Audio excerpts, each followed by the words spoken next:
welcome to Science Isn't Scary, Out and About.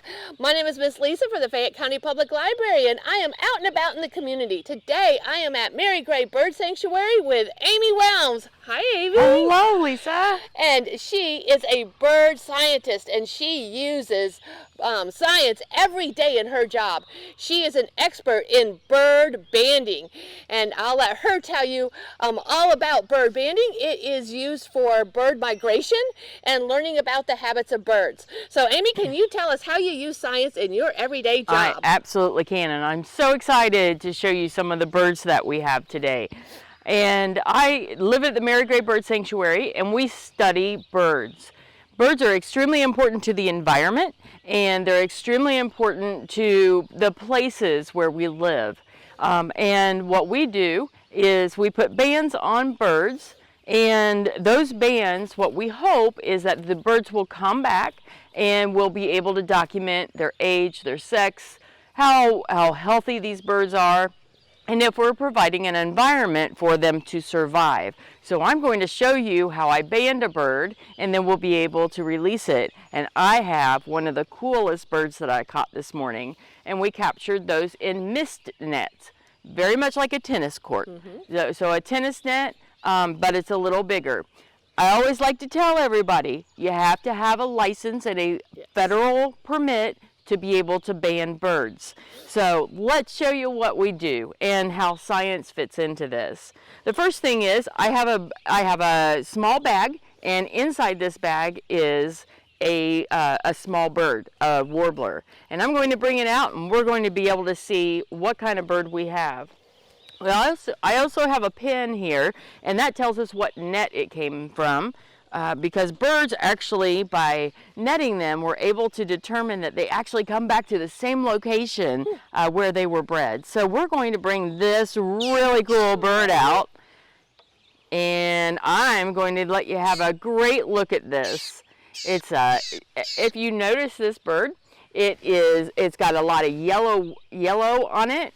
It has a black head with some gray on it, and the back is somewhat green.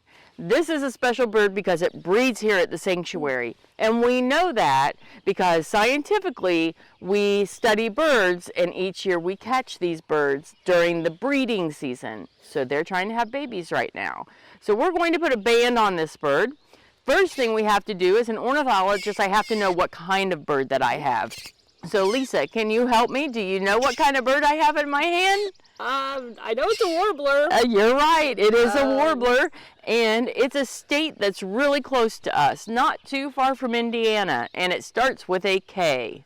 Kentucky warbler. It is! This is a Kentucky warbler. So learning birds is, it takes a little time, but it's a lot of fun once you start finding them.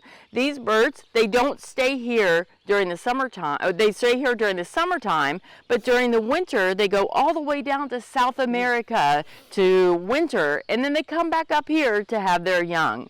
So I'm going to show you how we use science to be able to see if those birds come back. So the first thing we're going to do is we're going to put a band on the bird.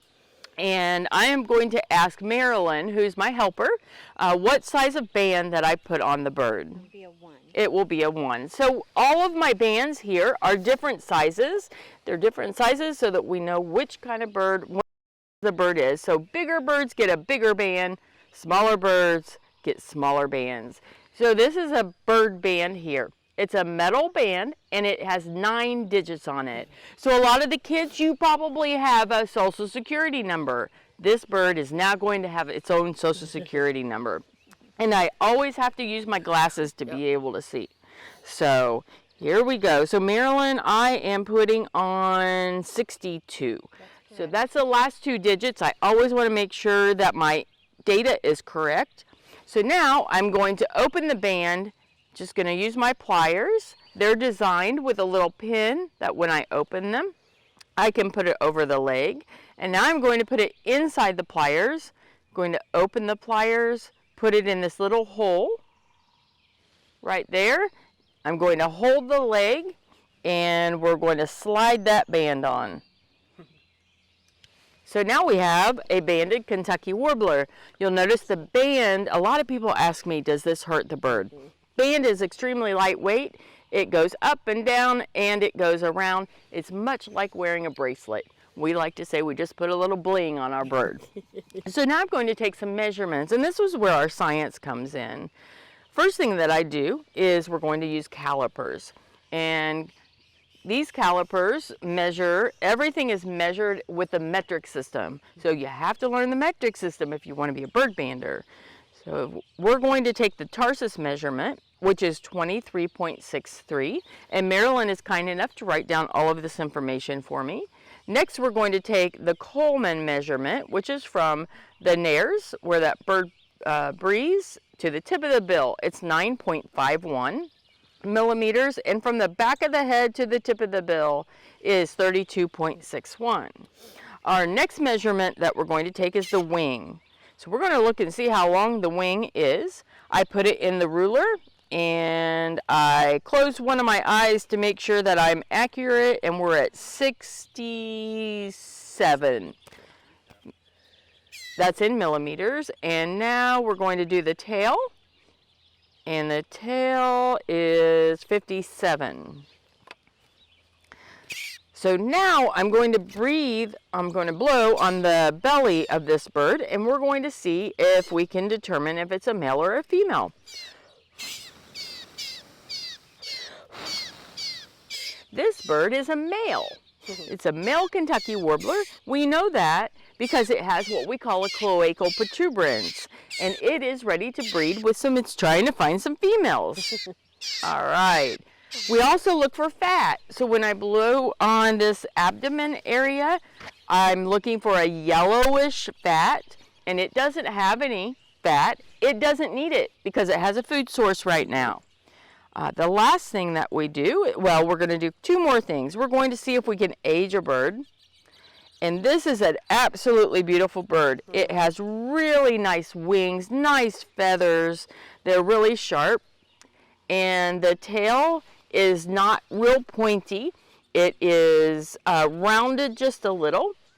And so that helps me to determine that this bird is an adult male Kentucky warbler. The last thing we do is we're going to weigh it. So I take my scale and we're going to weigh it in grams. I'm going to take this little cone and I'm going to put the bird upside down in the cone.